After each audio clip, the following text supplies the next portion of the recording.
Welcome, my name is India Nielsen-Barfus, and I'm a program manager in the Utah Office of Outdoor Recreation. Thank you for joining us for today's Summit Speaker Series. We'll be hearing from World Trade Center Utah about their global business services and some of their grants.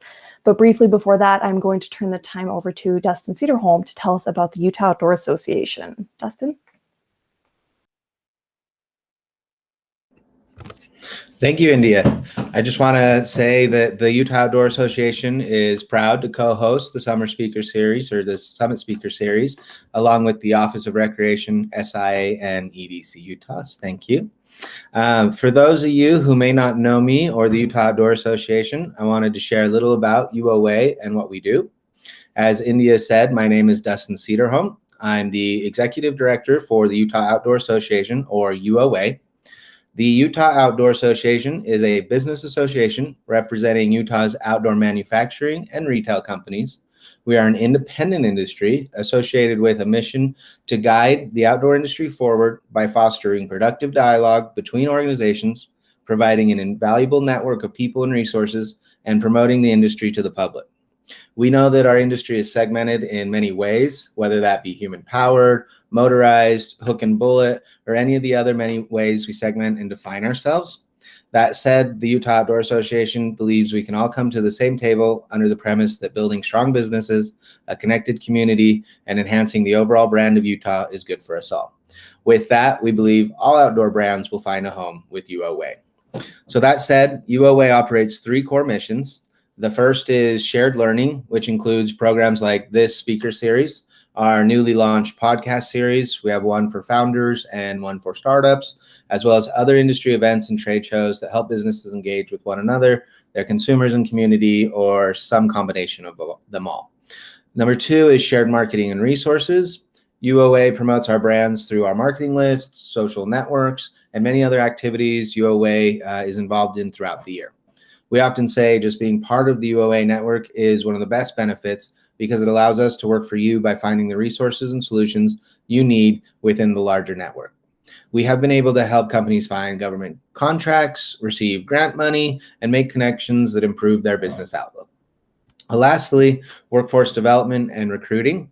UOA has developed an innovative program that brings together universities' career services teams with the industry's recruitment managers to help place Utah's top talent with our amazing brands. We promote open jobs and provide a pipeline of qualified talent. Additionally, we promote equity and diversity in our workplace through our purposeful planning and community interactions. If you have workforce needs, I encourage you to reach out.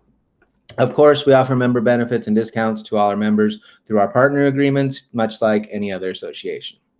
If you would like to become a member of the Utah Outdoor Association, we have membership for industry members and partnership programs for outdoor service providers, nonprofits, outdoor support organizations, and student and faculty members.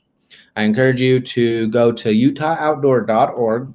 That's utahoutdoor.org and fill out the form to register. Most likely I or someone from UOA will contact you to talk about specific programs UOA has to help you decide if membership or partnership is right for you.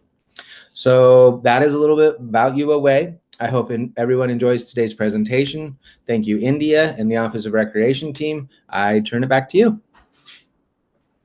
Great, thank you so much for that information. We appreciate it. I did put a link to the UOA website in the chat if you want to learn more about that. And like I said earlier, you can always reach out to outdoorteam@utah.gov if you have questions or you want us to put you in touch with anyone like Dustin. We would be happy to do that. With that, today, I'm pleased to turn the time over to World Trade Center Utah. We have Nicole, Sherwood, and Aaron Starks here with us, and I'm going to go ahead and turn the time over to them. Thank you. Thank you, India, and thank you to our partners there at the Governor's Office of Economic Development. We have a great state. We live in a very collaborative space, and truly the secret sauce here in Utah is that we collaborate to help industries of all kinds. As mentioned, my name is Aaron Starks. I'm joined by my colleague, Nicole Sherwood. Together, we help businesses just like those on this call go global, and it's a very exciting opportunity for us. I also want to point out another colleague on the call right now, Courtney Ray, who oversees business development for the organization. She will be your direct line of contact should you reach out with interest. Let me go ahead and share my screen so we can get started here. Bear with me for 1 second.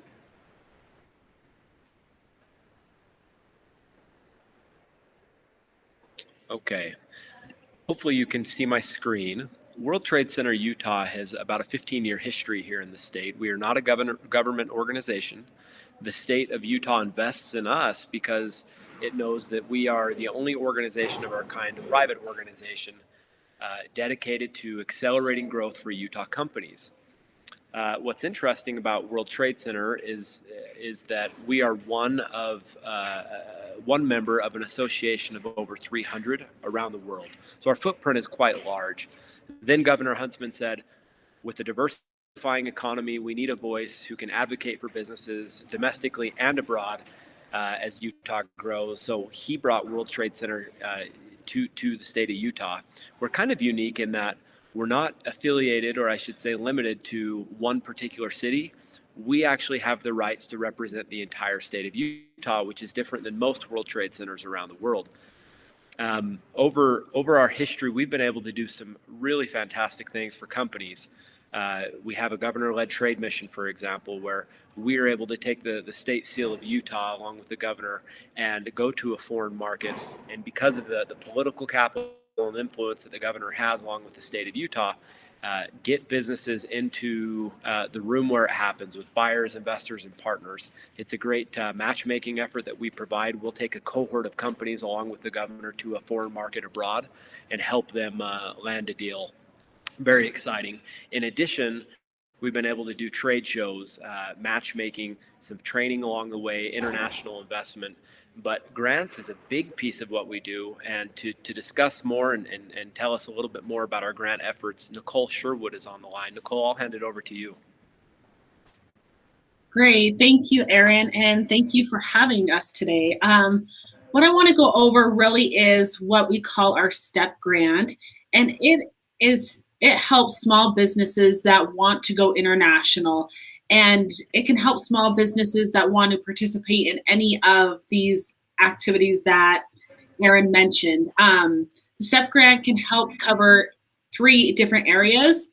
The first one is international trade shows. So previously and in the future, we have attended Outdoor by ISPO as well as ISPO Munich, and we're looking forward to doing that in 2022. So a STEP grant can be used to participate in that as well as be part of our booth. The second area where small businesses can use a STEP grant is for, as Aaron mentioned, on our governor-led trade missions. We actually have one coming up in October to Mexico, as well as a virtual trade mission on April 21st. So please join us for those. And if you're interested in Mexico as an outdoor company, please reach out to me, as that's the second area where a STEP grant can be used. And the third area is more flexible. It's our financial assistance awards, where you can use a STEP grant for any international research, as well as if you're looking for design of marketing media. We've had various companies use it to do international videos, as well as to get into international magazines, or if you're optimizing your website to go into an international market. So there is funding available. The application is still open. So if you go to our website, wtcutah.com, under grant, STEP grant, there's more information, or feel free to reach out to me to apply for a grant. There's still funding available, so please apply sooner than later. Thanks, Aaron. I'll take it back to you. Thanks, Nicole. Grants are such a big piece of what we do as a company looks to export its brand, so to speak. There's a lot of costs that you'll incur in the process of doing that. Grants help you offset those costs and make the investment a little more palatable. So we hope that you'll take care of these wonderful resources. We have a great partnership with the Small Business Administration here in Utah, which has enabled us to offer many of our grant programs, as well as relationships with private sector companies who have given back to us so we can pass through that money to companies just like yours. So with that being said, I want you to think about how diverse our economy is. Here in the state of Utah, we have every industry in the world represented, which is very flattering for us as a state. lowest unemployment, best well managed. We're an attraction to the world around. Now, for our team, that's been a little bit of a complexity because how do you develop a process or a service that is industry agnostic and can help any company at any stage in their development? That's why we created a new division within World Trade Center called Global Business Services. We've taken a very comprehensive approach to helping SaaS companies, manufacturing companies, life sciences companies, and outdoor recreation companies. We're very excited about this. Prior to joining World Trade Center Utah, I spent 10 years with Franklin Covey, a local company with international ties. And while there, was able to work with the team where we took Franklin Covey to 22 markets in Asia. And so using some of that experience and some of the resources that we have in the state, our team has come together and created a 3-step process to help any company in any industry here in the state. So phase 1 on your screen is what you're seeing. We call that pathfinding. This stage is dedicated to helping a company make an informed and a confident decision regarding their global strategy. I can't tell you how often, and Utah is full of these great companies who come to us and they say, I'm doing 5 million or I'm doing 30 million in revenue. I've developed a great brand. We have a great e-commerce play. We're doing great things. And now I want to jump to Thailand. And I will say, well, fantastic. Congratulations on growing your company. Why Thailand? And they say, well, because I served a mission there. I say, okay, let's wait. Let's take that back a few steps. You're doing great things, but going to Thailand requires a lot more than just previous experience. We want you to make an experience based on data and an analysis. So we actually work with your company to conduct this pathfinding phase. Phase 1 or step 1 is all about assessing your company. It's a 360-degree view of your strengths, of your weaknesses. We want to get clear on your capabilities. How prepared are you to enter in the market? Are there existing language competencies that exist? Have you already been fulfilling orders from international buyers? If so, what does that look like? Do you have a team dedicated to an international investment? Once we get clear on that, we understand who you are and what you're trying to accomplish and a little bit more about your product, then we can move to step 2, which is what we're calling personifying here, but it's really helping you develop a thorough buyer persona. We want to understand what's made you so successful in your own backyard here. Is it your brand? Is it the quality of your product? Is it your customer service? We want to know these things because ultimately we want to know why a consumer in a foreign market would choose your brand over competitors. That's really, really important because if we can understand that, then we'll know how to position your brand to foreign buyers. So with an assessment in place along with your buyer persona, we now have enough information to start delivering some comprehensive market research. This 3rd step down to the bottom left of your screen is what we're calling Explore.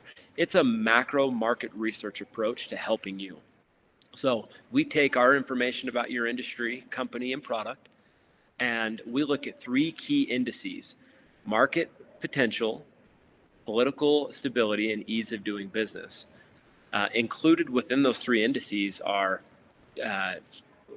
the compliance technicalities, the challenges with freight forwarding, logistics.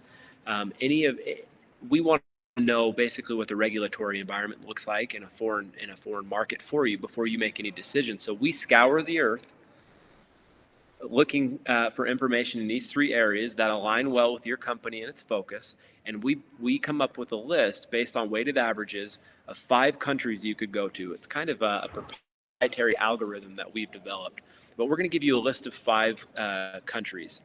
Then we sit down with you and we say, look, Germany, Japan, Australia, Italy, and Venezuela. This is our list of 5. We feel really good about it for the following reasons. Now, let's sit down as partners and go through and pick 2 of these 5 markets. So we might ask ourselves questions like, have you previously fulfilled orders in Venezuela or Japan or Germany? If the answer is yes, then you already have a little bit of an understanding of what it's going to take to move your brand into that market through a distributorship or through a greenfield investment, whatever that looks like. So for conversational purposes, let's say we choose Japan and Germany. Now we're set to move to step 4, which is what we call focus. We deliver a second market research report, which is very granular and specific to these 2 countries, Japan and Germany. Okay, we're going to get really clear on the investment, the overall investment into Japan or Germany, what that looks like. We provide a recommendation as to whether or not we feel like you should locate a distributor or if you should go direct. Then we tell you what services you'll need. So for you to go to Japan, we know that you're going to need to translate and localize your content, develop a website that you need to set up or enhance your e-commerce and digital marketing efforts. You might need a really good freight forwarder or a logistics provider to help get your product from St. George, Utah to Tokyo, Japan. At the end of this process, you're walking away with a global strategy. You know what markets you're targeting, what it's going to take to get into those markets, how much it will cost.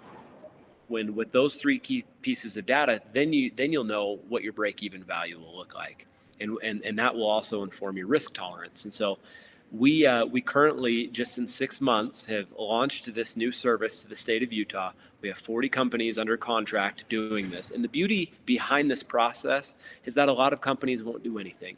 And that may sound a little bit strange, but if we can take a company and say, look, we're going to do the due diligence, we're going to go through and do pathfinding with you, and at the end of that process, if you decide to do nothing, it was much better than you spending $5,000 on airfare, hotels, transportation, in country, and everything else to go and find out that it wasn't a good decision. Or even worse, go and spend that $5,000 and enter into a relationship with a distributor that you know nothing about in a market that was unprepared, and now you're contractually obligated to do business in a country that just isn't a fit. We want to prevent that, hedge as much risk as possible. So this pathfinding process allows us to do that. And again, we're starting to move companies through this process and with extraordinary results. A lot of them have given us great feedback. One recent company we worked with said, "I'm so glad that I engaged because the clouds of exporting are finally starting to move before my eyes."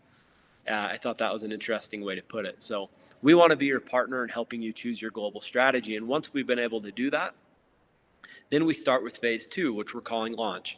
Now, you know what markets you're going to, but now you need to go out and get the services you need to be successful in those markets.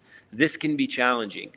And prior to the formation of Global Business Services, a company was left to go out and find a translation provider or a global logistics provider or somebody to do the due diligence and make sure that their tax, accounting, and legal work was all compliant. What we've been able to do is locate vetted professionals in the state with a history of helping companies go international, put them under contract with us, and represent us in helping you. That's a big value add. So we act as the general contractor in this phase.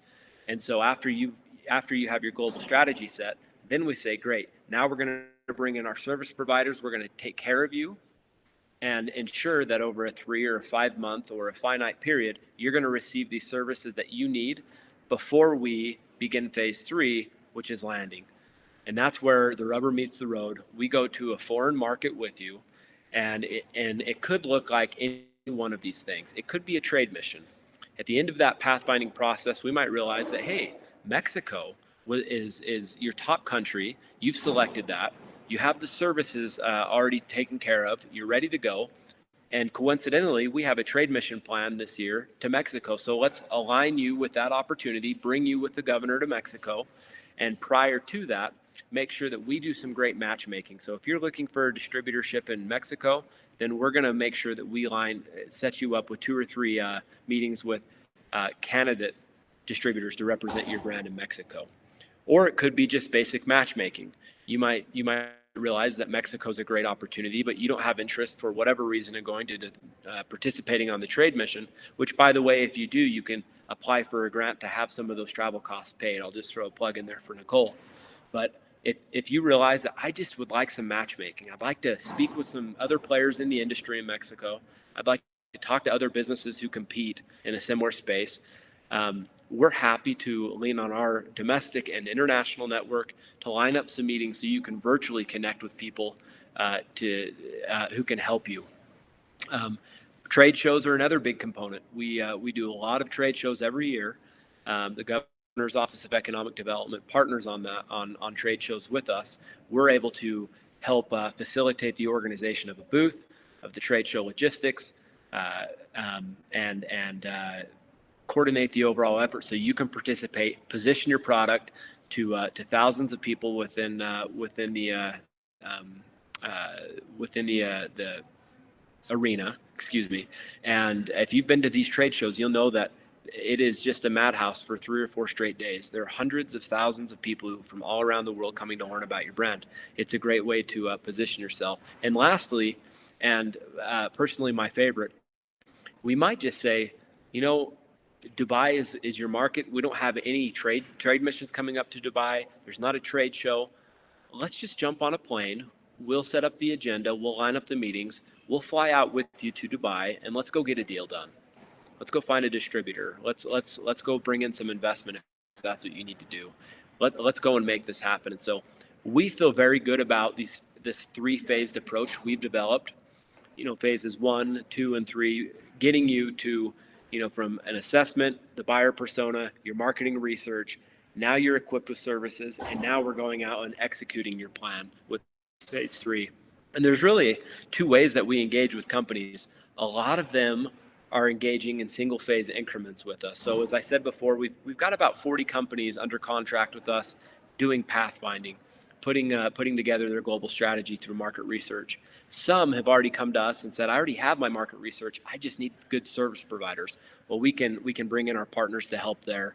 And we do have some phase 3 deals that we're trying to help with different companies who've come to us and said, hey, I kind of know where I want to go at this point. I feel prepared to do so. I just need to find the right people in that country. We're able to engage. So a company can engage at any one of those 3 phases, or they might just come to us and say, look, I'm doing about $5 million in revenue. I know that I need to go global. I don't frankly know how to do it, and I'm not prepared to remove my team, which is already strapped for time, to focus on this. So can we just hire you as our in-house international counsel? And the answer is yes. Much like you would hire an attorney to be your in-house legal counsel, you can hire us on contract to be your international counsel, and we'll just run your international operations. Again, using phases 1 through 3 as kind of our guiding process there. So we've been able to engage with companies in both phases. We're really excited about this product offering. We think it's going to revolutionize the way that businesses engage with global audiences. And so, with that being said, I just want to wrap up and say we have some great case studies. We've been able to help Caddis Enterprises. We've helped with Maloof, a $1 billion organization out of Cache Valley. We help with bigger brands like doTERRA and Nu Skin. We have great partners who have made this possible. Larry H. Miller, the Church of Jesus Christ of Latter-day Saints, Beauty Industry Group, Walker Edison. Our network it's one of our greatest competitive advantages is that in the state of Utah, we have great partners who can provide mentoring to smaller businesses, but abroad as well. We have great embassy relationships and private sector partnerships that help us develop and grow your business. So I'd like to open it up for questions and really create a good dialogue around this. But just by way of reminder, I'm Aaron Starks. You're welcome to reach out to me or Courtney Ray on this call. Courtney will likely follow up with you, and we'd like to just schedule a time, engage with your company, learn about what you're doing, and even if you're not quite ready right now, let's still engage. That way, when you are ready, it's a seamless transition. We can plug in and provide support. So, thank you very much, India. I'll turn it back over to you. Terrific. Thank you so much. That was very informative, and it's great to learn about. Anyone is welcome to add questions into the chat. I actually have a couple of my own, so if you don't mind, I'll ask some questions that kind of came up as you were presenting. First of all, I have to say congratulations on this program. It sounds like it's been very successful. You launched a few months ago, and you've got more than 40 companies on board. You mentioned a few of them, and definitely all brands and companies that I've heard of. So it sounds like it's been very successful. Congratulations on that. Couple things I'm wondering. First of all, it's sort of logistics. what does a business need to commit in order to do any of these phases? And that can include price and time. I know you mentioned that you do have some of those more kind of like in-house services, but what does the commitment look like, especially with that ability to hop on and hop off during the different phases? Yeah, thank you. Great question. I would say that there are two things that a company needs. One is interest. Hopefully every company is thinking about international at one point. It would almost be to your detriment not to consider the implications of international growth. 95% of consumers around the world live outside of the United States. There are over 3.5 billion people in Asia alone. And so the world is a big place. Technology has made it much smaller. It's easier to convene with your audiences. So we hope that there is some deep commitment to going international. Two, the second component of this, getting more to your question, India, is we've taken a look as we've developed pricing for these services. We've taken a look at two things. One, if you were to pay an attorney or a private sector provider to conduct good in-house market research, it might take them 15 or 20 hours at as much as $500 an hour. You could be at $7,000, $8,000, $10,000 to just get through phase one of Pathfinding that I outlined. Because the state of Utah invests in us, we're able to offset our prices, subsidize our costs so that you as a small business can afford to engage with us right away. So just for that initial engagement to do phase one pathfinding, to develop your global strategy, the consultation, the buyer persona formation, and then your macro market research reports, that's only $2,500. So it's for and we did that intentionally because we do not want prices to be a barrier to engaging with us. So we've lowered that entirely. $2,500 engagement. That's about, we've been able to complete the process in as little as 12 hours on our side. And that includes the engagement with you, the market research on our side, and then the actual presentation of the results. So we feel very good about that.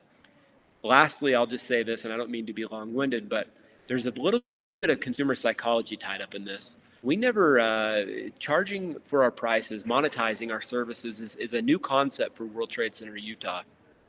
What we found is that with things that we previously were able to offer, companies seem to lack interest in. We would say, hey, we can provide a service or a product, or we can put together a package for you free of charge. And a lot of the companies would say, well, no, we don't really want to do that. Either A, because we think you're a government organization, which we're not, or B, because if you're not charging for it, it means that there must not be a whole lot of quality to what you're offering. So the consumer psychology is interesting. As soon as we said, hey, there's now a price tag associated with what we have to offer, companies have said, yes, then I'm really interested in doing that. I find that very interesting. But again, we've had some very good results helping small businesses here in the state, and we hope to help those on this call. Great. Thank you so much. That was helpful. Something else I'm wondering, and you kind of just touched on it briefly in your last answer, but about how long does each phase take, or is that just super individualized to the company? So if a company said, hey, we would like to begin pathfinding right now, we would send them an assessment link. It's all online. They'd fill out the assessment. We would schedule a meeting to go over that assessment. And then we would have them start working on the buyer persona, which is all online as well. We'd send them a link to begin that process. From beginning to end, we're looking at about 10 to 11 hours. We're starting to standardize and get better at this. The more and more we do, we're also making some key hires, which alleviate some of the time and bandwidth constraints that we have as a small team. So I would say it's about a 10 to 11 hour engagement, but not on the consumer side, not on the company side, on our side. You can expect as a business to only have to put in about 3 hours total, maybe 4 hours, in working with us throughout this process. Our team on the back end will do a lot of this for you. Now, that's for the pathfinding piece. But if a company said, we would really like to just hire you on retainer each month, what does that look like? Well, that will depend on the time requirements. There are different implications to a partnership like that. So we would work together with them. But again, the state invests in us. pricing is we're not looking to grow an empire here. We're looking to help businesses succeed because that's what our mission is as a nonprofit. So rather than go spend $150,000 on an MBA who won't have the network or the experience internationally, pay us a fraction of the cost, pay us on a monthly retainer, and we'll do all of it for you. Thank you. And I've got another question of my own that I'll get to in a minute, but a question just came into the chat from Mel DC. Can you also assist on importation, logistics, and regulations on sustainable products from Asia? Absolutely, we can. And part of the beauty behind our process is that in phase 2, we have great service providers who we plug in who can help. So with importing in particular, we know that more often than not, companies are going to need an import license. And depending on the product that they're importing, they might need a certification on top of that. And they will have to pay an excise tax. Sometimes navigating those hurdles can be a bit of a challenge, but we can plug in our attorney who just within an hour can tell you everything that you need to go, and that's completely free. That's just an initial consultation right there, just to tell you what you need. Beyond that, if you need a freight forwarder or a logistics provider, then we can again bring in one of our service providers free of charge to provide a consultation to tell you exactly what you need, how much it will cost, and so forth. Thank you. And thank you, Mel, for putting that into the chat. I'm going to go ahead and get to my last question, but if anybody else has questions, please feel free to add them. So I'm just kind of wondering about the background of Global Business Services. What was there that made you realize there's this need in the business community to provide what you're providing? That you've touched on that a little bit, but I'm curious about the story behind that. Well, I was hired as employee number 3 at Franklin Covey. And at the time, Franklin Covey had, as we all know, developed this great suite of offerings, content, training programs. They were a training company. In fact, they're one of the largest training companies in the world, primarily focused on large enterprises, businesses of all shapes and sizes. They said, Aaron, we would like to take all of this existing content and all of this great experience we've developed, and we'd like to open a new vertical in the company focused on consumers and governments and schools. And so it's kind of a consumer education division. And so we need to figure out how to do that. So I went to work, and Google was my best friend for the first year and a half.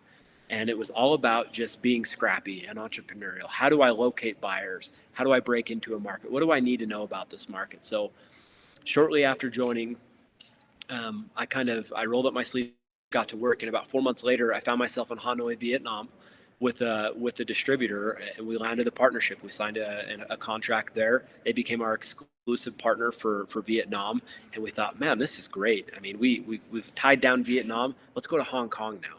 And again, being very scrappy, getting what consumer reports I could.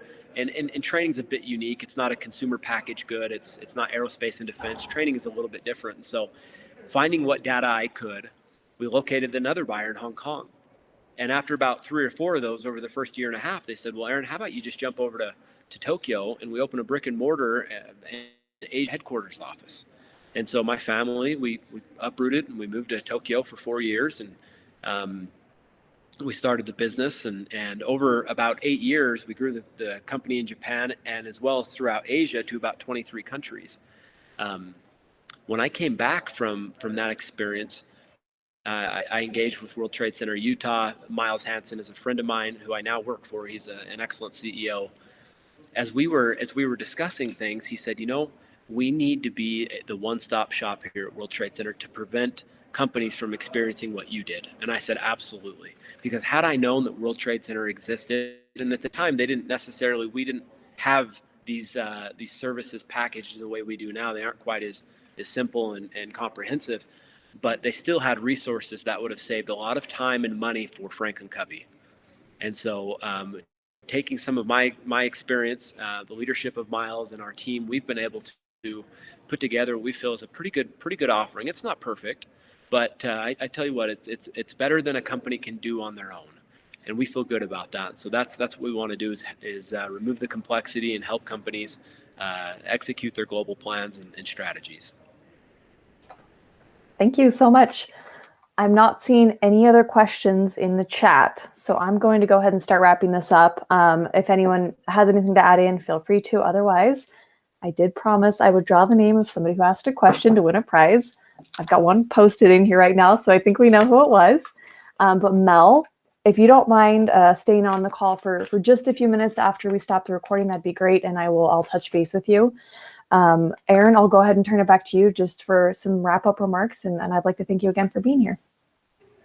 Thank you, India, and thank you to those on your team at the Governor's Office of Economic Development. This is a tremendous opportunity. We hope to engage. I can't think of an industry more exciting than the outdoor recreation industry. For obvious reasons, we live in the great state of Utah, and we all love that. So again, I just would extend an invitation to all of you to engage with us, even if you're not sure about a global strategy right now. Even if you're just trying to build a brand domestically, allow us to plug in and help.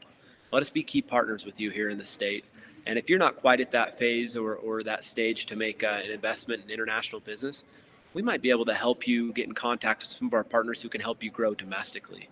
Again, we want to be good players here in the state, because the common denominator amongst all businesses here and the culture that we've created is that we help each other. Your success is our success, and we live and abide by that. So again, India and team, thank you so much. We look forward to engaging with companies down the road. Thank you, Aaron, and thank you, Nicole and Dustin, as well, for the information that you offered up. Thank you to everyone who's tuned in today. I am going to be sending this information, everything that was mentioned, out to the folks who are registered, including links and helpful things like that. So if you have any questions, feel free to respond to that once I send it out. And with that, thank you so much for all being here with us today. Thank you. Thank you.